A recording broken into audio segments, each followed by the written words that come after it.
Ася Давидова, в което се прави предложение избирателните секции в град Кабул и в град Кандахар да бъдат разкрити съответно в база Феникс в Кабул и на летище Кандахар в град Кандахар, поради степента на заплаха за сигурността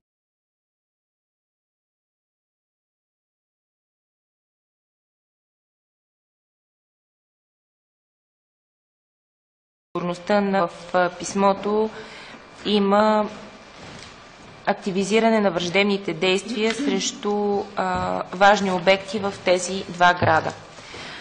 Това писмо също е намерило отражение в таблицата. По-късно при разглеждане на проекта ще ви уведомя точно къде. Следващото писмо е с входящ номер 850 НС от 15 април, което ни е изпратено от Ангелина Попова, към което приложено са представени декларация от български граждани, които живеят в Сеговия, за това, че техните заявления по списък, както е съобразно приложението към имейла, са били приложени по няколко заявления в един пощенски плик и така са били изпратени в съответното ДКП, поради което молят за съдействие тези заявления да бъдат зачетени. Държа да отбележа, че днес госпожа Попова се свърза с мен по телефон и ме информира, че представител на политическа партия се е ползвал от нейното съдействие като лице, което организира българските граждани и е поискал контакт за събиране на заявления. Направил е това, но по информация от госпожа Попова е пуснал заявленията в последния момент в плик, в един общ плик. Информирах я, че съгласно решение на Централната избирателна комисия е дадено указание, че едно заявление в образеца му на изборна книга приложение 21 може да бъде пуснато до ръководител на дипломатическо или консулско представителство от един избирател в един плик. Тя каза, че са уведомени за това указание дадено от Централна избирателна комисия, но малко по-късно, и че според нея е налице недобросъвестно поведение от този господин, който е събрал заявленията на всички граждани в Сеговия, български граждани в Сеговия, и се е ангажирал с тяхното коректно депозиране в дипломатическото или консулското представителство, не уточни точно в кое българско задгранично представителство в Испания. Ангажира се по-късно да изпрати на имейл и подробна информация за случилото се, но в момента на разговор аз информирах, че ще информирам Централната избирателна комисия за този постъпил имейл, ще информирам за проведения помежду ни телефонен разговор. Помолих тя допълнително да уточни информацията, но също така и уведомих, че не мога да внеса този доклад с различно становище от приетото вече от Централна избирателна комисия становище, че в един плик, пратка или пакет пощенски може да има само едно заявление, за да може да бъде прието то за валидно подадено. Тя е уведомена за това и също каза, че ще ни сигнализира за недобросъвестното поведение на този господин, в какво се изразява то, ще назове и името му, ще назове и от коя политическа партия е той. Така че в тази връзка, колеги, този доклад моля да бъде приет за сведение, нямам друго предложение извън това.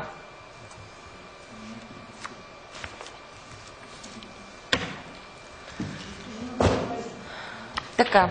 Заповядайте, господин Джорджев. Да, аз ви дадем думата. Извинявам се, да. Сега явно ситуацията е в движение. Аз вземам думата, явно ще получим допълнителна информация. Аз тук искам само да кажа, че този гражданин явно е действал добри подбуди, а не би го квалифицирал като недобросъвестен. Той просто се опитва да помогне и да осъществи броя, да даде възможност на повече граждани евентуално да вземат участие при упражняването на глас. Като получиме информацията, може би е по-добре тогава по-обстойно да видим целият този случай, но така или иначе сроковете, както казахте, са в фатален порядък. Предложението ми е просто да изчакаме тази информация за сега и да продължим евентуално по-нататък. Мога ли да ползвам този микрофон? Да, разбира се. Значи, колега Чаушев, искам само да кажа, че квалификацията на поведението на господина идваше от дамата, която ми се обади. Не е моя квалификация. Да, наистина квалификацията на поведението му се даде в телефонния разговор от госпожа Попова. Не е моя квалификация, наистина. Но наистина предложението ми е за момента да се приеме за сведение, но очаквам в рамките на днешния ден да постъпи информация. Предупредих я за часа на началния час на заседанието. Дамата се ангажира да направи всичко възможно да изпрати подробната информация. Уведомиме по телефон за кого става въпрос и от коя политическа сила е. Няма да информирам в момента това кой е господина. Не е коректно. Коректно е информацията да постъпи от лицето, което подава сигнала на първо време.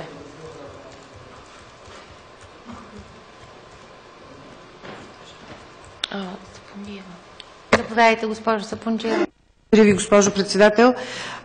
Колега Андреева, значи аз, ако точно съм разбрала, ние ще получим информация дали всички подадени заявления са уважени и дали има такива, които са обявени за недействителни и по какви причини от дипломатическите и консулските представителства, защото си спомняме, че на изборите 2011 година, много след изборите, Централната избирателна комисия разбра, че 8200 заявления, подадени от български граждани в чужбина по неизвестни за Централната избирателна комисия критерии, от самите дипломатически и консулски представители са обявени за недействителни, което наложи промените в текстовете в Изборния кодекс в варианта, по който ние сега работим. Колега Сапунджиева, доклада до момента каква информация ще получим беше свързан с сигнала от госпожата във връзка с декларациите. Това, което днес предстои да постъпи от нея, е сигнал кое е това лице и с какви действия то е събрало заявленията, какво се е ангажирало спрямо българските граждани и т.н. В този смисъл е информацията, която очакваме да получим от дамата в Сеговия. Аз се извинявам, мислех, че дискутираме по решението по проекта. Аз казах, че извинявам се, тенденция, която считам за коректно да бъде разгледана преди разглеждането на проекта за определяне на населените места. Следващата кореспонденция, колеги, тя е...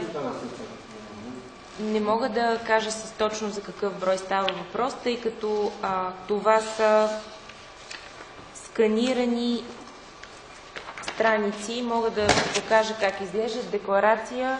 В първата декларация са посочени 21 лица с подписи отстрани.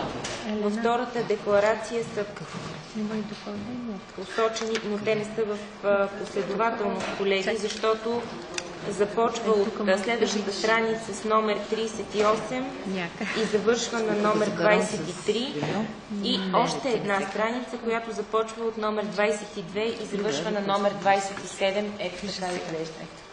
Мога да пусна писмото, за да го видите, но то е качено във вътрешната мрежа в днешната папка, за да добиете впечатление как изглежда самата декларация. Да влезе в обучението, ако искаш.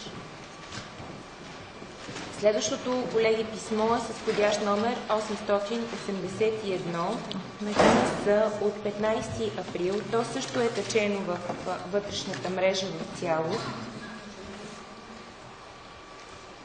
Не мога да кажа обаче как е наименуван документа във вътрешната ни мрежа, защото разполагам на хартиен носител.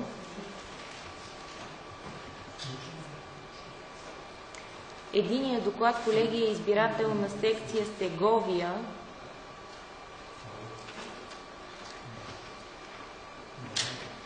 това, което ви докладах с входящ номер 850. А следващия доклад, който сега ще поднеса на вниманието ви във вътрешната мрежа, се казва МВНР. И когато отворите, това е доклада с входящ номер 881 от 15 април.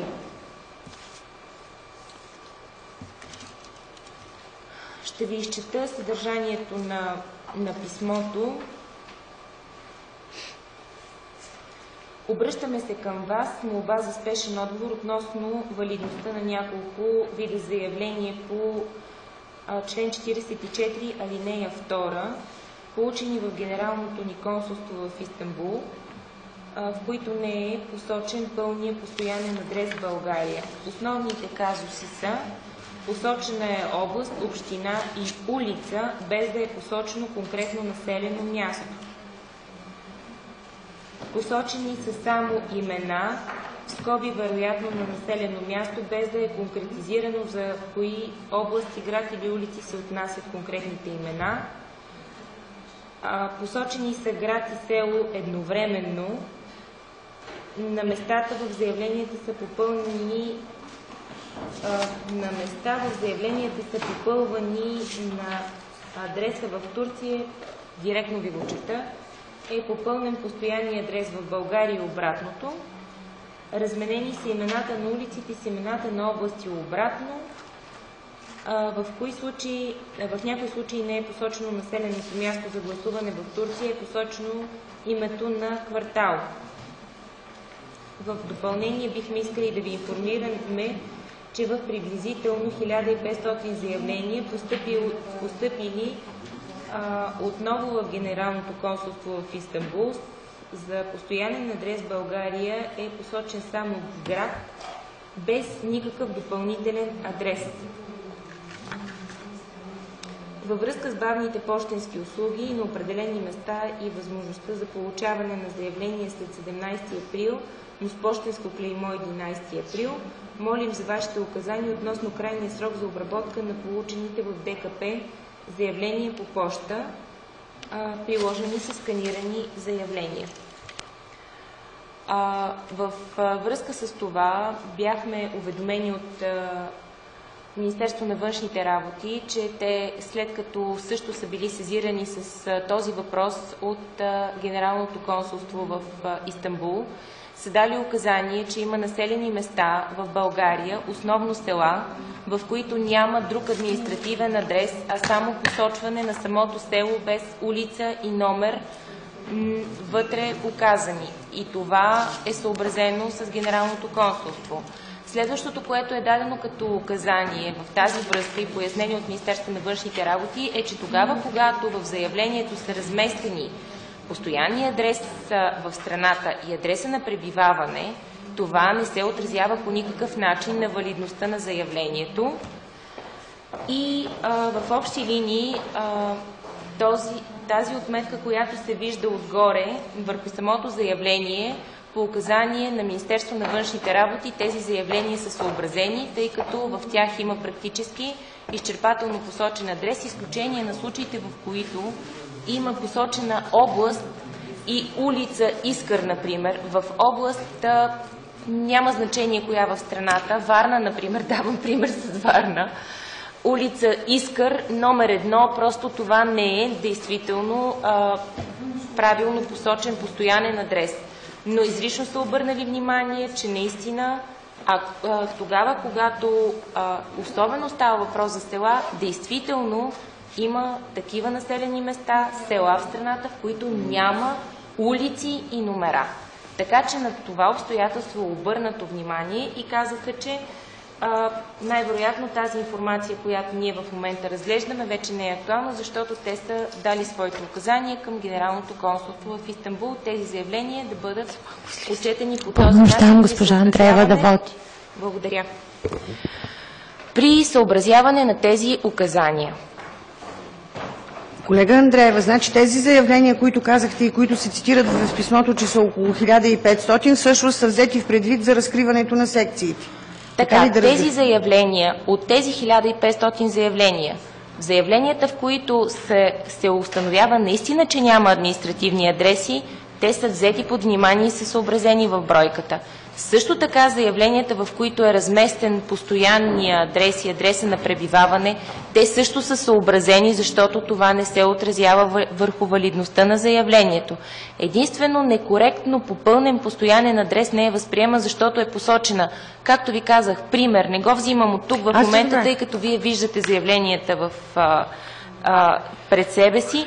Област Варна, улица Искър, номер 18, не е постоянен адрес и те действително не могат да отразят това лице и да приемат заявлението му за валидно, тъй като такова и лице не биха могли да включат в избирателния списък с така посочен от него адрес. Сега, моята идея беше във връзка и с предишния ви доклад, аз се извиних, да поискаме все пак Външно министерство да ни представи по държави и по населени места колко заявления са подадени, колко са приети за действителни и колко те са приели за недействителни. Мисля, че Централната избирателна комисия трябва да разполага с тази информация, за да не изпаднем в ситуацията, в която изпаднахме на изборите 2011, месеци след това да разбереме, че всъщност 8200 заявления, това са 82 секции в чужбина и зависи, разбира се, къде се можеха да бъдат и много повече. 8200 са 9 секции. 8200 заявления общо подадени за чужбина по решение на Външно са приети за недействителни. Така, ако ги вземеме по 1000 именно или са 80, може да се окаже, че са и 160, защото зависи ако са подадени. Ако са подадени и в дипломатически и консулски представителства, зависи къде са подадени. Дали са или на 1000, или на 100, или на 20. Зависи къде са подадени, колега Христов. Да. Така, колеги, за начало ние имаме една пусната такава информация към нас с актуалност, не мога да си спомня точно кога, но аз докладвах такава информация за постъпили нередовни заявления, както и в какво се изразява нередовността, обобщено по населени места на подадено заявление. Не възразявам, аз лично да бъде изискана такава информация от Министерството на външните работи. Колега Сапунджиева, единствено ви моля да предложите текст на писмо, което да бъде подложено на гласуване и така да бъде обсъждано в зала с конкретно предложение за текст на писмо.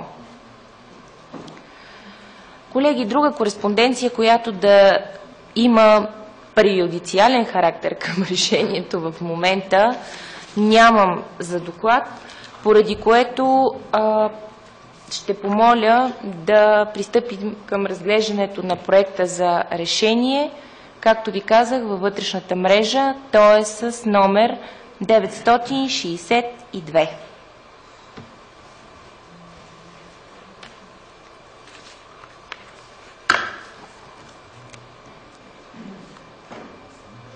Така.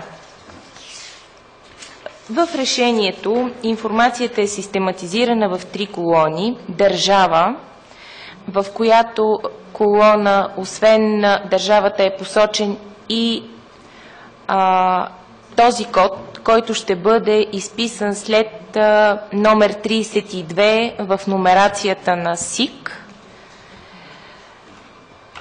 Следва населеното място. И в третата колона е брой избирателни секции. Броя на избирателните секции е съобразен с постъпилата от Министерството на външните работи обобщена информация за общия брой подадени заявления за съответното населено място при условията на член 74 и 75. Тази колона има характер на методическо указание, за да е ясно ръководителите на дипломатическите и консулски представителства колко секции като брой образуват в населеното място. На следващо място има отношение тази графа и към провеждане на консултациите за назначаване на секционните избирателни комисии извън страната, които предстои да се проведат съобразно приетото от нас вчера решение.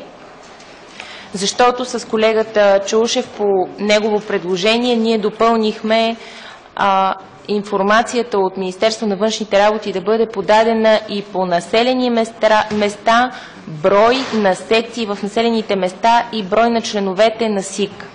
С тази трета колона практически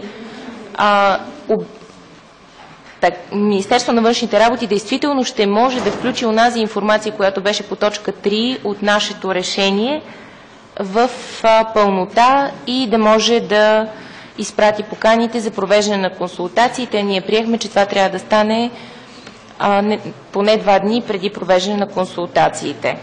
Поканата да бъде изпратена и получена не по-малко от 2 дни преди провеждане на консултациите.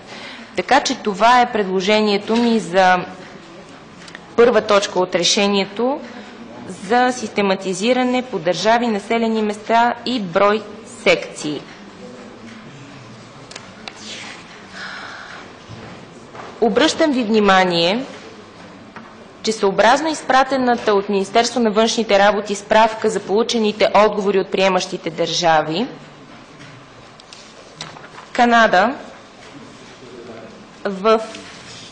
за населените места, един момент само,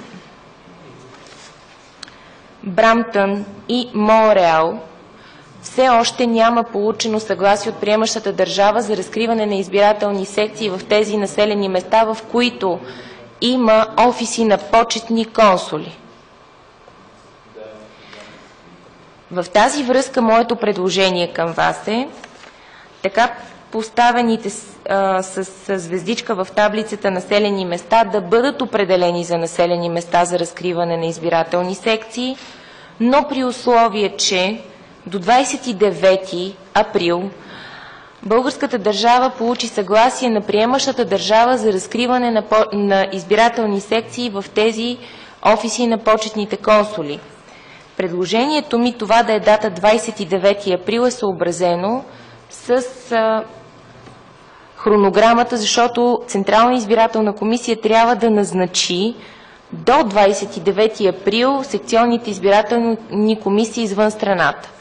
Така ще се даде възможност да бъдат направени предложения на консултациите за членове на СИК в тези населени места, но в случай, че до 29 включително съгласие от Канада не бъде получено, то тогава няма да бъде назначена и секционна избирателна комисия там. Другите 2 града, на които ви обръщам внимание, са в Нидерландия. Един момент само да отворя на Нидерландия, Амстердам и Хага. В Хага има дипломатическо представителство, в Амстердам няма, но има необходимия брой за определяне на тези населени места като такива, в които да бъдат разкрити секции, но Нидерландия все още не е изпратила съгласието си. Но обръщам внимание и следващия ми мотив до тук докладваните 4 населени места да фигурират в решението е защото от Министерство на външните работи в графата отговори от приемащите държави е посочено очаква получаване на съгласие. Другите населени места, които са с звездички в таблицата, аз докладвах кореспонденция във връзка с тях, са град Кабул и град Кандахар в Афганистан. По писмото, което сме получили от Министерството на отбраната, се предлага в тези населени места секциите да бъдат открити съответно в база Феникс и на летище Кандахар. И разбира се, следващите 2 точки са,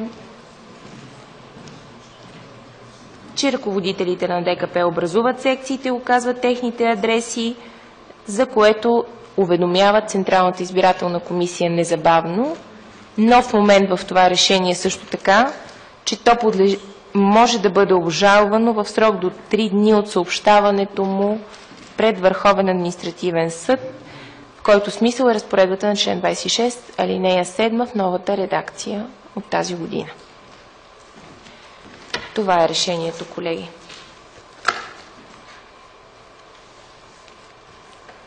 Имате думата за становища, въпроси, предложения, забележки. Заповядайте, колега Дюкенджиева. Благодаря, колеги. Аз имам само едно питане. Всички сме наясно с опасността на военнослужащите в Кандахар.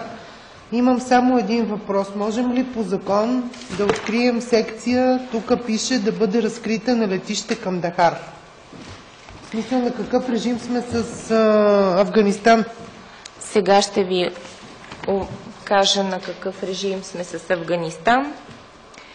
Значи, един момент само. В Афганистан от Афганистан е получено съгласие от приемащата държава. Предложението е от заместник министъра на отбраната, поради което считам, че за да се направи тази възможност за разкриване на секции там е съобразена и секции специално в база Феникс са били разкривани. Ние не разкрихме в тези населени места секции на референдума, защото там имаше повишена опасност и тогава имаше реални действия и заради това, но в момента не ни се прави предложение в смисъла, в който получихме такова на националния референдум. В момента предложението е конкретно в Кабул секцията да се разкрие в база Феникс, а в Кандахар секцията да се разкрие на летище Кандахар. Конкретно е предложението. Има съгласие от приемащата държава. Да.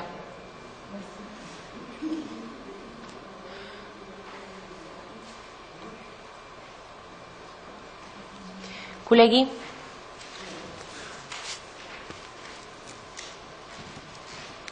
други въпроси, предложения имате ли към текста на решението?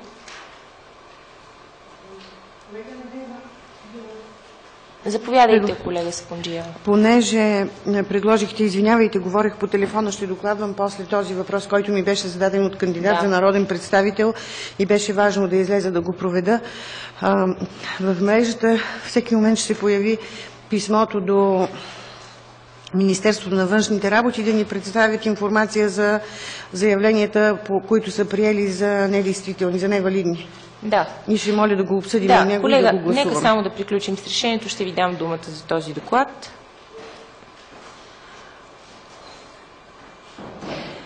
Колеги, в случай, че нямате въпроси, предложения по решението, забележки, –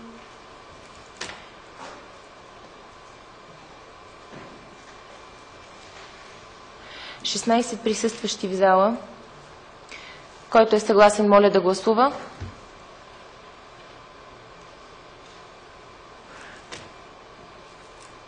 Против? 2.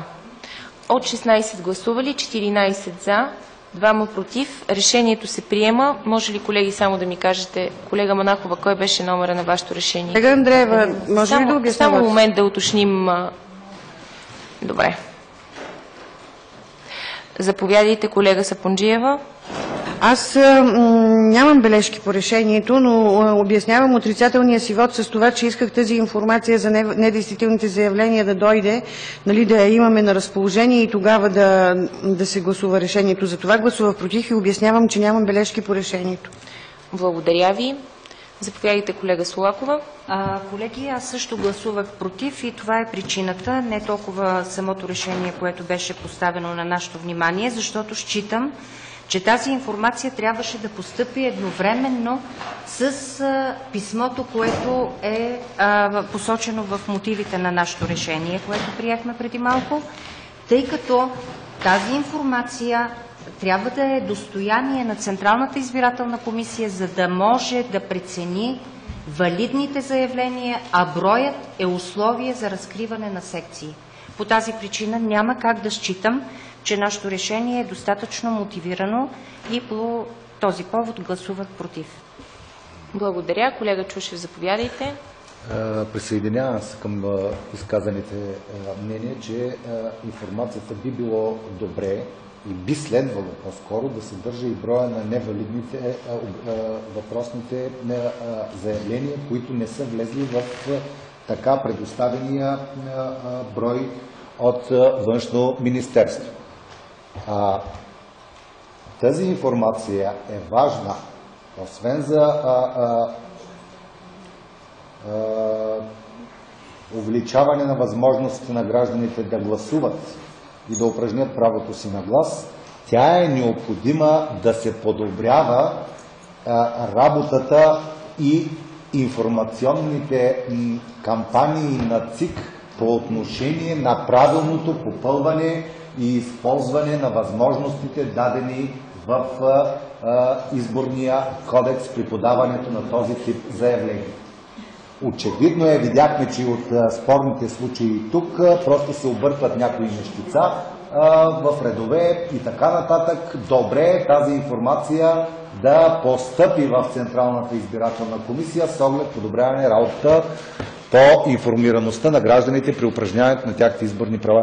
Поради което аз подкрепям и поддържам и бих казал, настоявам да приемем това решение, да изискаме тази допълнителна информация с оглед именно подобряване работата на изборната администрация въобще.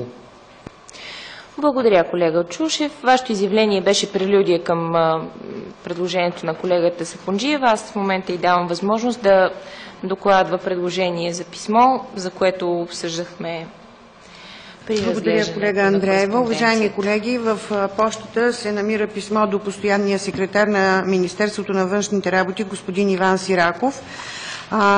Само да погледна кой номер е, че аз съм го взела на хартиен носител.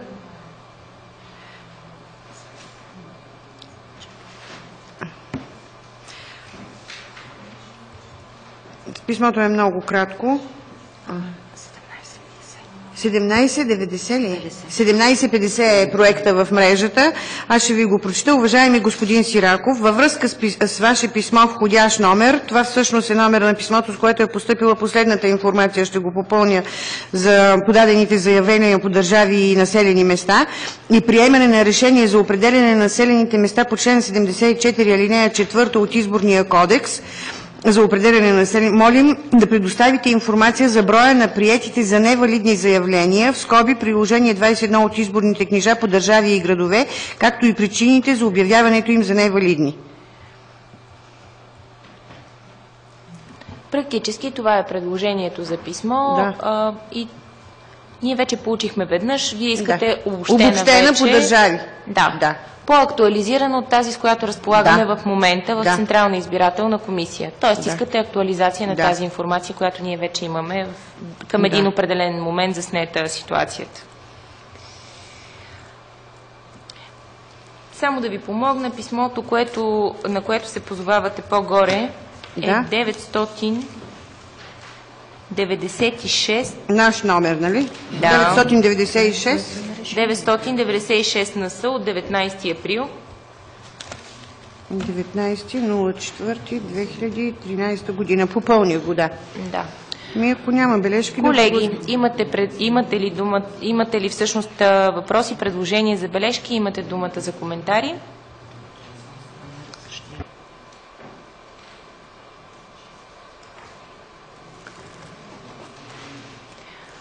Заповядайте, колега Маринова. Благодаря. Аз не възразявам на изпращането на писмото, но с оглед на това, което коментирахме и преди малко, че ние вече взехме решение за определение на населените места, дали да остане този текст, който е предложен и приемане на решение за определение на населените места по член 74 алинея 4 от ИК, или да отпадне. И струва ми се, че предвид факта на вече взетото решение е по-логично да отпадне. Колега Сапунджиева, имате думата. Предложението е текста и приемане на решение за определене, поради това, че решението вече е прието. Тоест и приетото решение номер.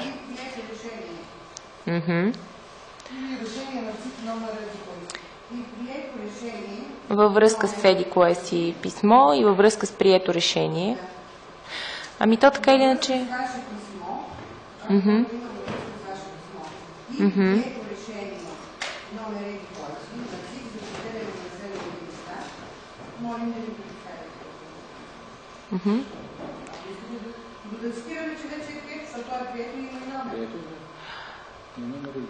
Колега Сапунджиева, аз ви предлагам следното нещо. В горната част да отпадне. Може ли в това писмо да включим едно друго предложение, което аз щях да направя? Приложено изпращаме ви решение или кое си.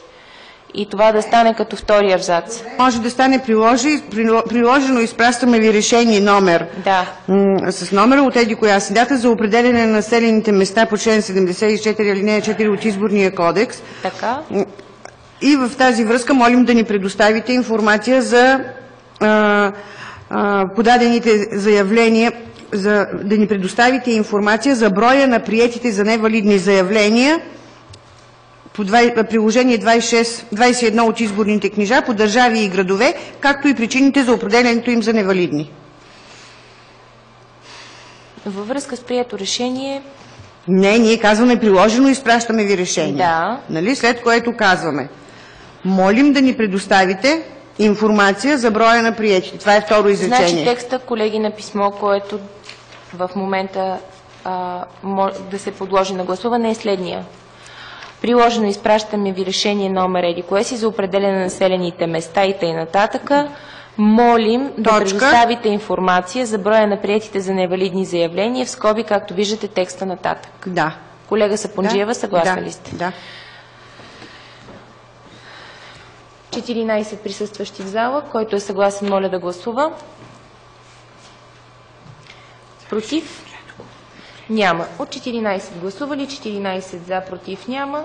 Писмото да бъде изпратено в докладвания вид. Благодаря, защото трябваше да има отделно за изпращане на решението. Друг доклад, колеги. Дневния ред, само един момент. Така, решението. Ако може да ми дадете номера на решението, колега Андреева, за да го... За съжаление, в момента не номера на решението, трябва да го цитирам в писмото. Добре. Само един момент.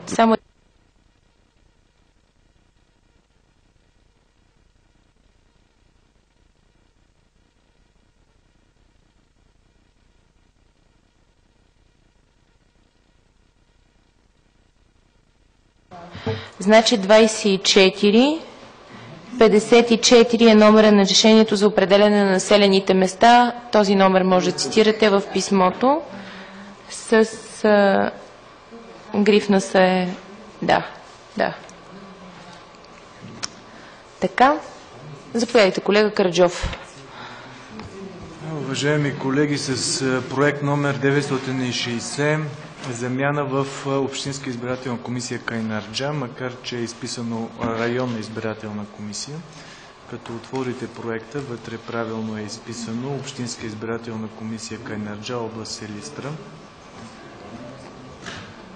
Постъпило е писмо с входящ номер 370 НС от 5.04.2013 година на Централната избирателна комисия от Общинска избирателна комисия Кайнарджа и към него е приложена преписка с предложение от Румяна Стефанова Върбанова в качеството и на пълномощник на Сергей Димитриевич Станишев за коалиция от партия Коалиция за България за община Кайнарджа. Предлага се на място на Петър Иванов Петров, член на УИК Кайнарджа, да бъде назначен Цветелин Гошев Върбанов. Към молбата е приложено заявление от Петър Иванов Петров, че желая да бъдат прекратени пълномощията му като член на УИК Кайнарджа. Приложени са декларации по член 16 алинея 2 от Изборния кодекс в оригинал на Цветлин Гошев Върбанов, копия от диплома за завършено висше образование на въпросния кандидат за Общинска избирателна комисия Кайнарджа и копия от личната карта на Цветлин Гошев Върбанов, както и пълномощно от Сергей Димитриевич Станишев в полза на Румяна Стефанова Върбанова, входирано с номер 960 НС от дата 18.04.2013 година на Централната избирателна комисия. Предвид изложеното на основание 26 алинея 1, точка 5 и 6, ви предлагам да освободим като член на